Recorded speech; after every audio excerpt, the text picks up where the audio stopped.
Hey everybody, check it out. We are in Sturgis, South Dakota at an Escapers event. But today we wanted to share with you a compilation of videos that we think you're going to love, all about our teardown and setup process. Yeah, so if you get weirded out by setting up and tearing down, if you find it super stressful, like if you're a newbie or if you're just getting going, I think you're going to find these tips and tricks very helpful. Very, very. And the best part is that when we first started getting going, we used an app and we put all of our details of every step for our setup and teardown in that app. And then we would both use it to do our part of the setup and teardown. So we figured out a way how we can share that app with you. You can download our checklists and then customize them for yourself. And if you're not into apps, you can just get a PDF and use it as a check sheet.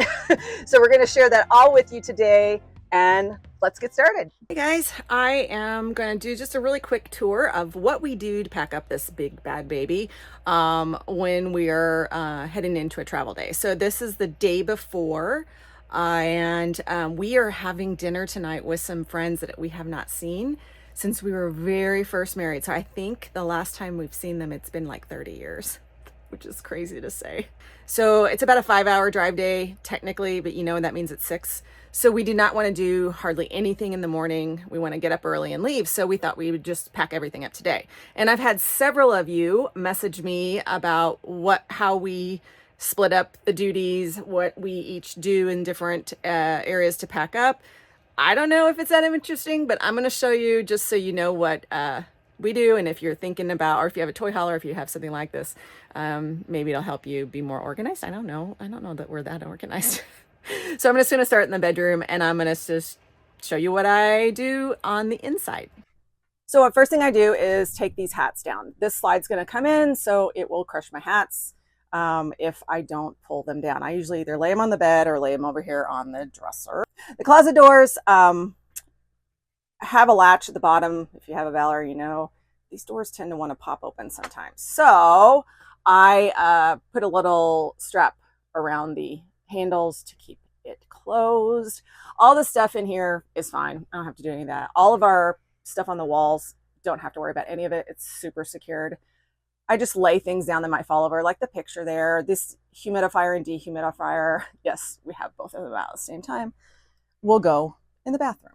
In the bathroom, and I'm going to just preface this, I did not clean up for you guys. This is real. This is how it looks most of the time. If you see some dirt, look the other way. I put all of my plants in this foldable bin, which I keep normally in the bedroom closet, and I bring out for travel days. And that just helps my plants from falling over. So these tall plants have a tendency to want to fall. So I just take them and put them in here. And I have a couple plants in the other room that I put in here. I have a big outdoor hanging plant that I'll put in here as well. So they all stay good. And if it falls over, it's in the shower, so I can just clean it afterwards. Now, normally all of our shampoos, conditioners, soaps will be in these bins. And these are those sticky ones. They're not drilled in. They never fall. Like, I'm really surprised. I thought after all the moisture and everything that the adhesive would start pulling away. It has not. And I think we've had them up at least a year. But same thing with the soap dish there. And I just pull anything that might fall, like the soap dish. I don't even pull the razor. That's where the razor usually sits. I leave it up there. This stuff never comes down. But right now, all the shampoos and stuff are in this bag because we're at a county park that actually has very nice showers. So we have been taking our nice long hot showers there because we only have electric at this location. So we didn't want to use up all our water. It's easier just to go over there when it's nice. But everything goes in the shower that I don't know where to put. It just is a secure spot. But all of these things are museum puttied on. They don't move, so I don't have to worry about any of that stuff. So going down in here, nothing changes. I pull all the rugs up and vacuum and pull them up and set them beside my desk on travel days. And I'll kind of do a right before we leave, but I do sweep along all the slide flaps just to make sure there's no rocks or screws underneath, because when those slides come in, they can scratch your floor. And that would be just tragic. So, and honestly, there's always a screw somewhere, always. So that is something to look for. So all the rugs, this one stays, but this one and the one over here have to get pulled up because the slides need to move in. As far as the kitchen goes, I clean all the dishes before we travel because I don't like dirty dishes in the sink, and I store a lot of stuff in the sink while we travel, so I need the room. So usually I will put the water kettle, our pour over coffee maker, this extra water filter. Yes, we have a water filtration system on the whole rig, but I also filter the drinking water one more time because I'm anal like that.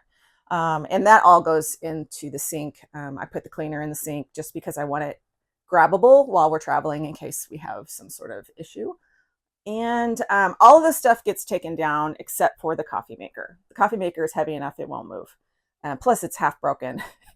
We have the whole pot and the Keurig singles, and the whole pot stopped working. So really we only have the Keurig single, but we're too cheap to go buy a new one. So we're just going to use it until it dies.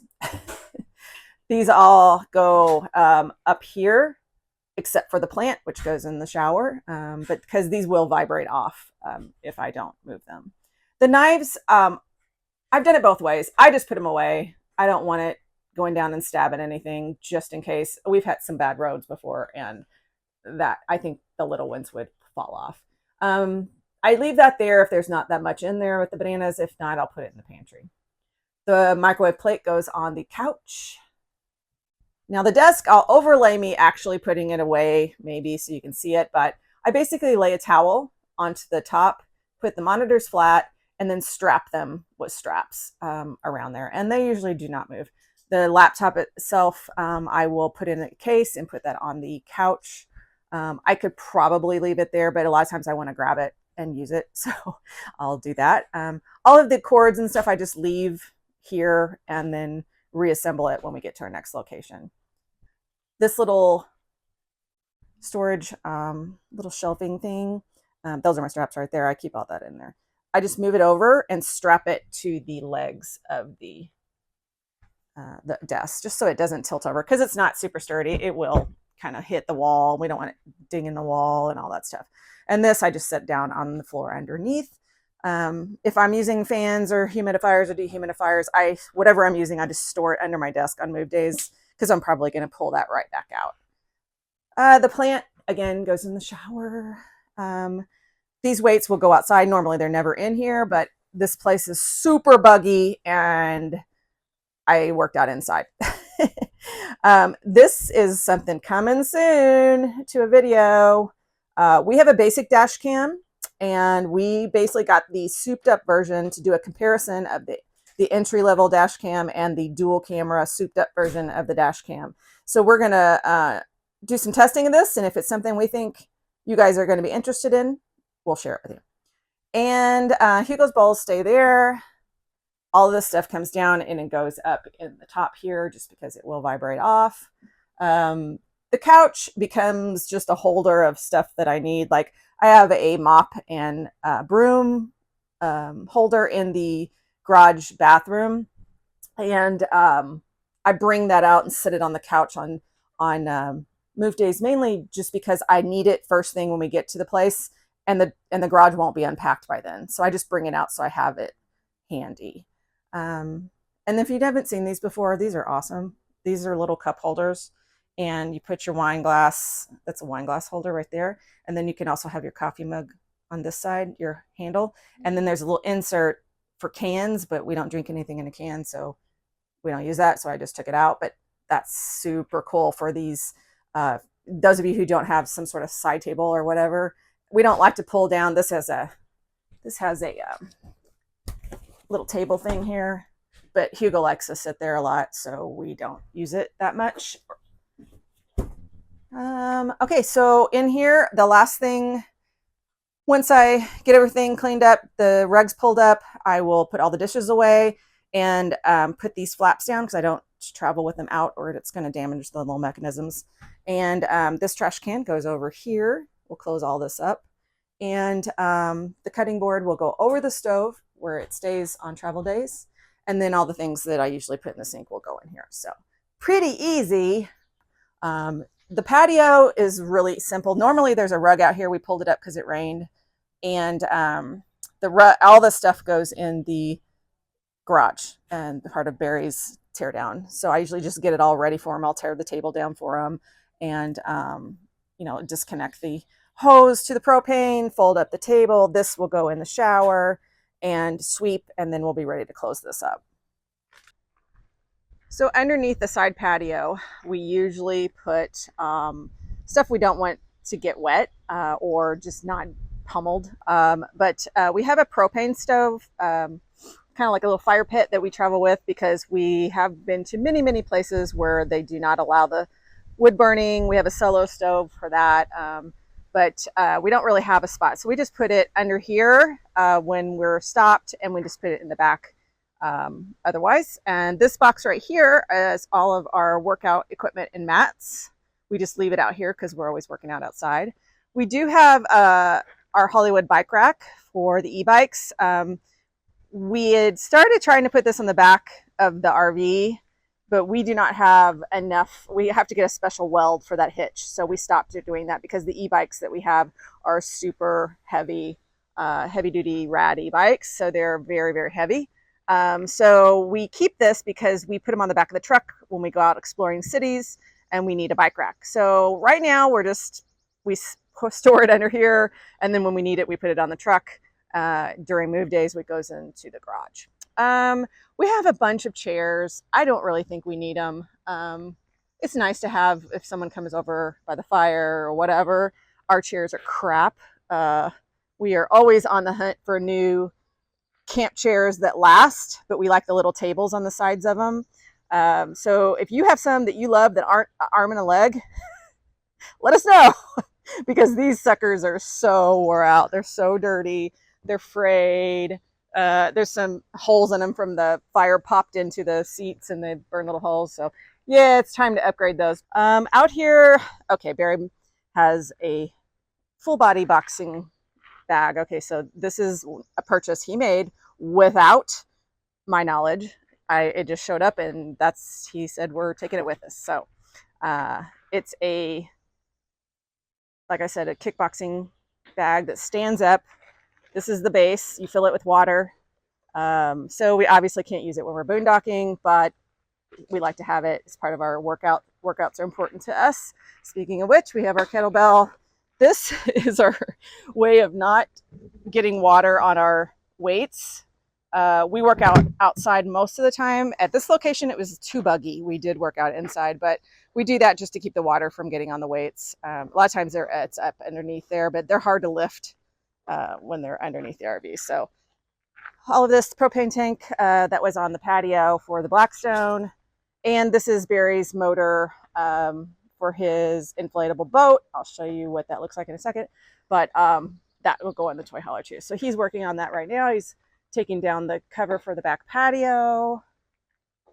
And yeah, so that's this stuff up here, this stuff over here. So this is his boat. This goes in the back of our truck. We have to raise the hitch over. It goes at the very back of the bed right there. But you wouldn't believe this thing turns into a giant boat, but it does. And then this will go in the back after we hitch up. Yeah, so this is all the stuff that we need to put in there right now, and we're working on it. Shouldn't take us too long. We're getting it down, so since both of us are helping, it's getting a little easier and faster. Yay, tomorrow's move day, said no one ever. We don't really love moving, but that's why we only try to move every 2 weeks, but we haven't been doing that lately. Nevertheless, I'm going to show you how I pack stuff up here in the toy hauler. First of all, I would want to pack up my desk. I found that, some people would leave the monitors and we try to strap them down and do all that I don't do any of that. I just make sure that all the cables are nicely wrapped or what have you, or in an area where I always know where they are.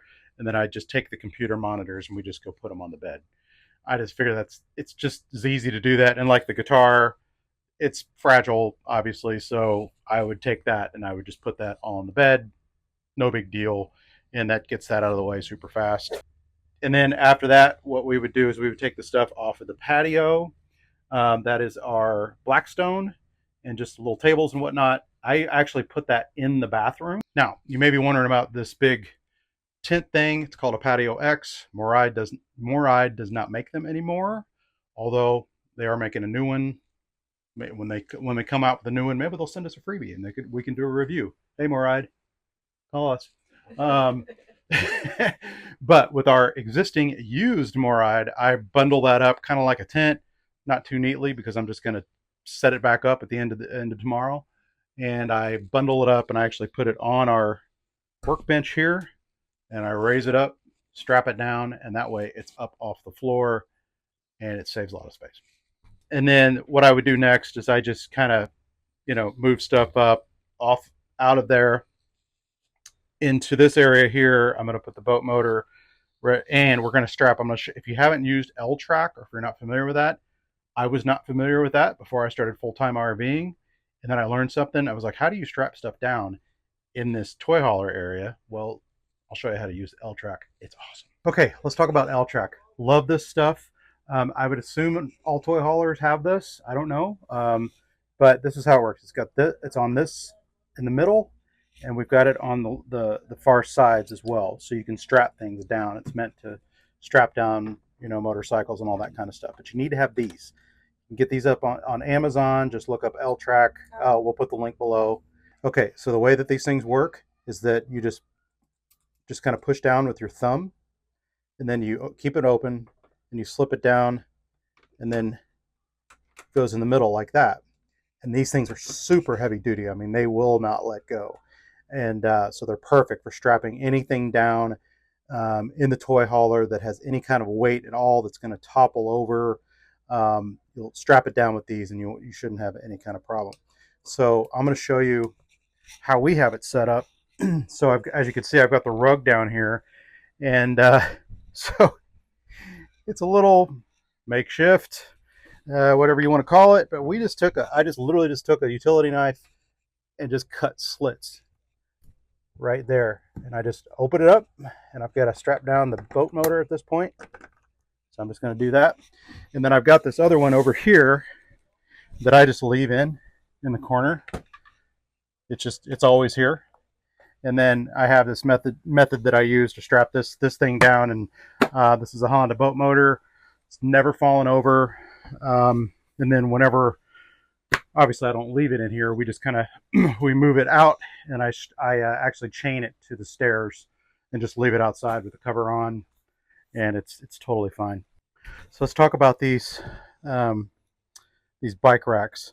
So I just found these on Amazon. Again, we'll put the link in the description below. I just screwed them down. I mean, you can see they're literally just screwed into the rug, which goes down into the toy hauler. And it's really just enough, because keeping your front tire stabilized is kind of the tricky part when you're dealing with bikes, and especially e-bikes. This thing weighs like 70 pounds.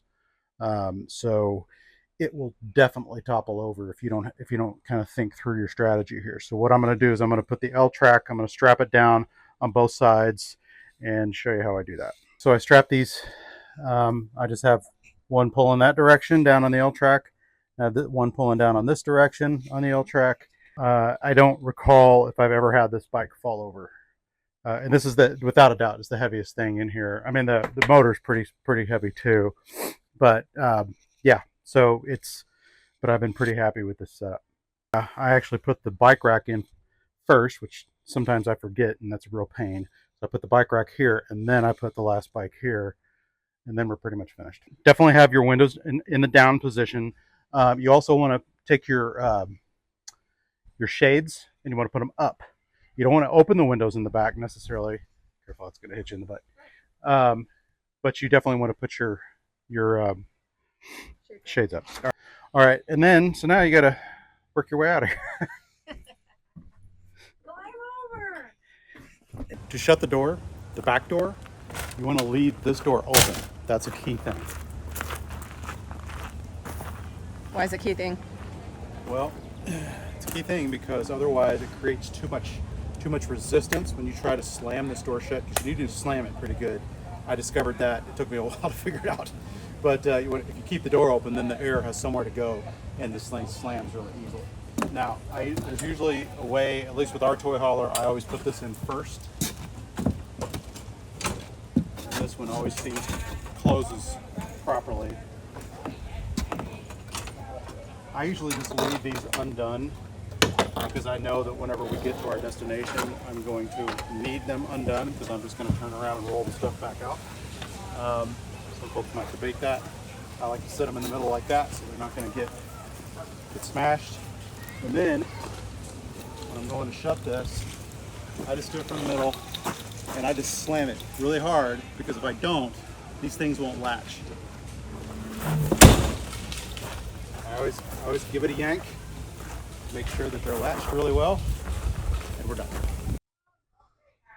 All right, take the X trucks off. I hate doing that. It's like the fact that the black tank waste hole and this are underneath the slide totally sucks. Just saying. What's the purpose of that? X tracks. It reduces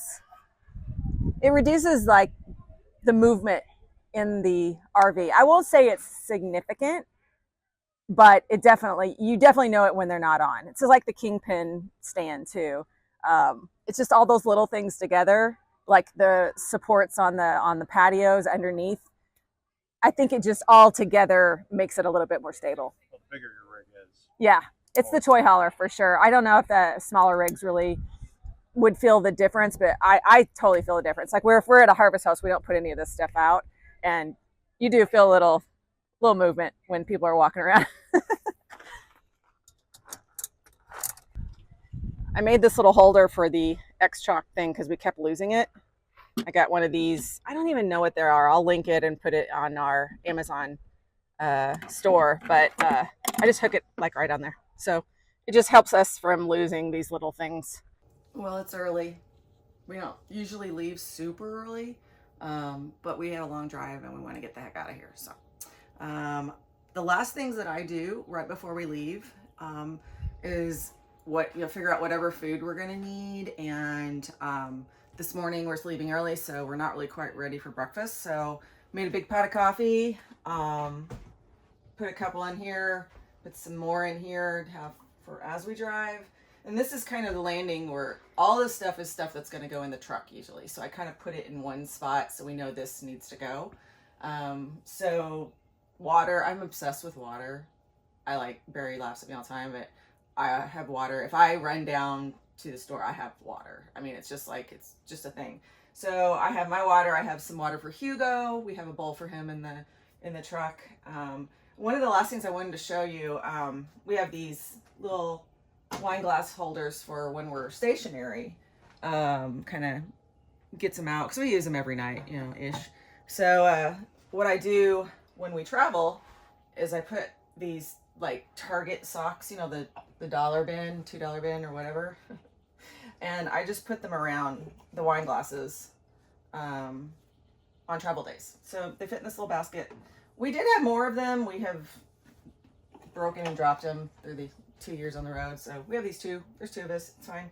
But they fit perfectly inside this little bin. And then this goes up here and safe and sound. So the last things that I do are I moved the cutting board back over here. I made some egg sandwiches, so I had to let that cool down.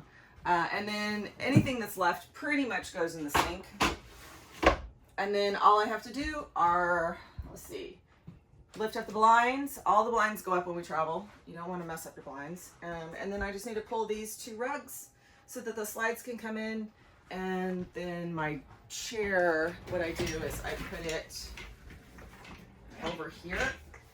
And in this little spot, I put the cushion towards the fireplace, and then the slides can come in and everything fits just fine. And then that's about it. I just go through, make sure I turn all the ACs off, all the lights off, do one more walkthrough, make sure nothing is in the way, no balls from the dog. It can sometimes be in the corners, and you don't want that rolling behind your slide and stuff like that. So I always go look for the balls, and then this goes down and trash can comes over and we're ready to go.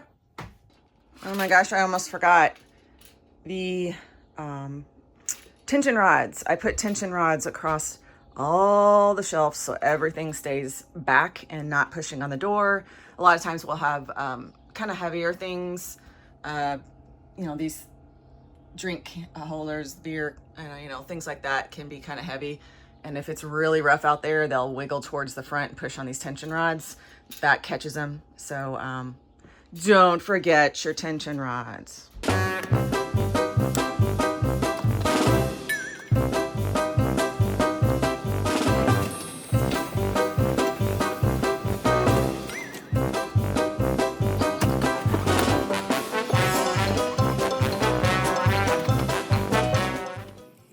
So on our RV, and this is a good point if you haven't bought yours yet or if you're thinking about a new one, see how much you can access things. So we can access this side of our fridge. So what I do is if I know I'm going to make any food or anything when we stop, like say for lunch, I'll put it all on the right side. I can usually reach my hand around and it's fine. But the water is in the sink in case we need more water refills. And then the bathroom, we're totally accessible to the bathroom at all times when we travel. So these are things, and you're looking at a rig, can you get to the bathroom? Can you get to the fridge? It means a lot to us. So the only thing I cannot get to is the pantry. So I have to remember if I want chips out or anything that I kind of put it out so I can reach it. So I don't have to open my slides at like a rest stop or a truck stop. So I'm gonna back the truck up to the hitch. Now, this was one of the most stressful things that we did when we first started RVing, and it took me forever to figure out a process, but now I think I have a process. Hopefully it will help you. Okay, so the first thing that I do is I like to use the backup camera on the truck. We have a Ford F-350, and that way I can get basically generally lined up to the hitch. So at this point, I'm gonna start looking at this camera, the big backup camera, and it's got these nice little lines that can help me at least get in the general area. Of course, I don't want to back all the way up because I have the gate down. But as you can see, my black lines, the dotted lines, are looking pretty close. And this RV is insanely high in this particular situation. So after this, I'm going to go open the gate, and then we are going to start. I'm going to start using this camera, which is something new. This is that VOFO.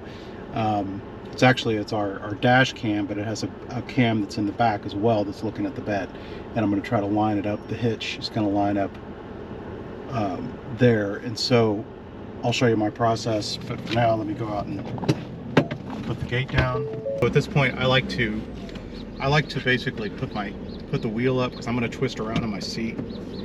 And I'm going to back it up just a little bit, back up the seat, and I'm just going to twist around. I can already tell that I'm not lined up all that well, and I can also see that on the dash cam, or the rear dash cam.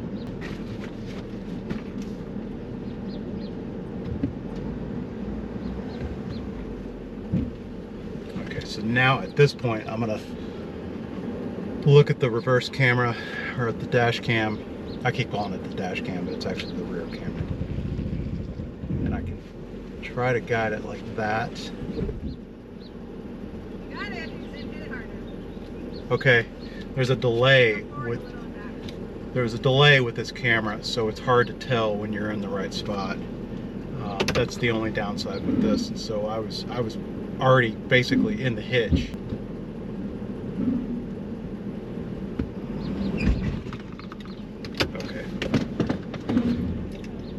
Always put the emergency brake on right after you get done, put it in park. All good? That's all right. Yeah.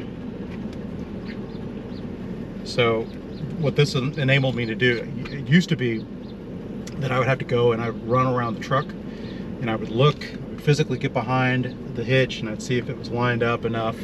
So I didn't have to do that because of this, the reverse camera on the dash cam, or the VOFO. So that's pretty cool, I must say.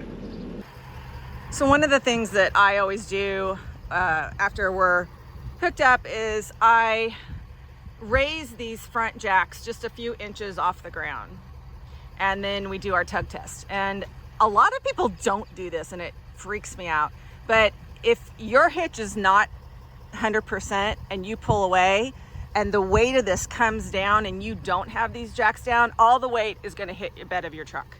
And we've all seen the horror videos of that happening.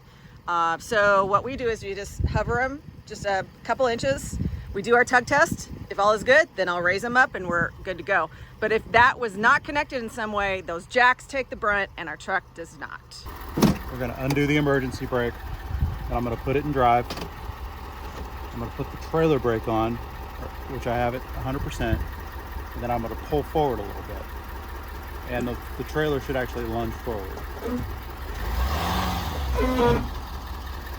Okay, so we're good. You can tell that it's tugging on the trailer. It's hooked to the hitch properly, and we should be good to go. So now I'm just going to put the emergency brake back on, put it in park, and we're good. So I look at all the jacks. I lock all the doors. I usually come under here because I'm a worrywart and just take a look at like leaf springs and weird stuff like that. Just not that I even know what I'm looking for, but I know it's something's broken. I always take a look at the back, the tire, make sure it's still up in there, look and make sure all the jacks raised. And now we are going to check the lights. And I just stand back here, and Barry, if he's paying attention to me, which I don't think he is, there we go. Yep, and I just wave at him when the light is good.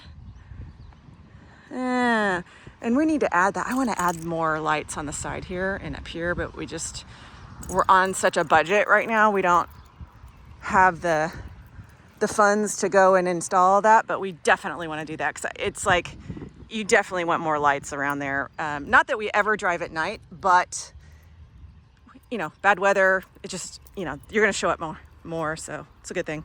But I check all the doors, which I already checked that, pull on it. These are all good. I check the front door, which I don't think I've done that. We're all good. And then lock this to make sure all the LP is off. That's a big one for me. I never like traveling with that on. So I think we're ready to go. This is a really cool option you can do. You can download the PDF when you go to our site, but we'll also email you an option to get this Ultimate RV Checklist app. You get the app and then you'll put in the files that we give you, and it'll give you our tear down and setup checklist. And I think you'll find it a lot easier when you're first starting out. This checklist is essential. And sometimes I revisit this from time to time because I stop doing things. And when you stop doing things, you get risky, and you don't want to be risky. So you can see here everything from dumping the tanks to fueling up the truck, sweeping the slides, checking the tires. You know, these are all the day before things, mainly so you don't have to do everything the day that you move. It just saves you a lot of energy. And sometimes you want to move earlier in the morning, so you'll need to do this stuff the day before. You can add on tasks. You can delete some of these tasks. You can really make it your own. But then you can see the morning of, these are, you know, the last minute things to make sure everything, blinds are up, you know, things are locked and in place, nothing's going to fall. It's that last sweep checklist for before you go out and hitch up and move. So as you start scrolling down here, again, you can edit any of these. It's no problem at all. And then you'll see the hitching checklist. Until you get the swing of it, I think this is probably one of the most important things that we did. We really stuck by this to make sure that these are the safest thing. You can't skip this stuff because it's all about safety, and probably the most important. It's one thing for a blind to get swung around. It's another thing for you to miss safety things. So as you check them off, it'll go down at the bottom as completed. And to check off, you just tap on it. So, and then if you want to untap it, it'll put it back in the list, or you can just reset the whole list and you'll be ready to use it for the next time. So it's pretty cool. And then same thing for the setup. We have it outside first steps. So, you know, this is the main stuff: chalking the wheels, checking the slides, the essential before you unhook stuff, and then releasing the hitch and unhooking and getting things stowed safely. Again, you can edit this and make it your own. All you have to do is go to the website and fill out the form, and we'll email it to you and you can start using it. So we hope you like it. Give us your feedback. We'd love to hear how you use this and what you found, if it was helpful or not. So go grab it, share it with your friends. It's free. We hope you got a lot out of that. I know that's a lot of steps and I know it's a lot of information, but it's all so important as you're getting going or trying to simplify and make a process to what you're doing so you don't miss anything. But we have some really exciting things coming in the next couple of weeks. We have our video on our adventures in South Dakota, which we went to several locations and we're gonna share with you the best of the places that we went.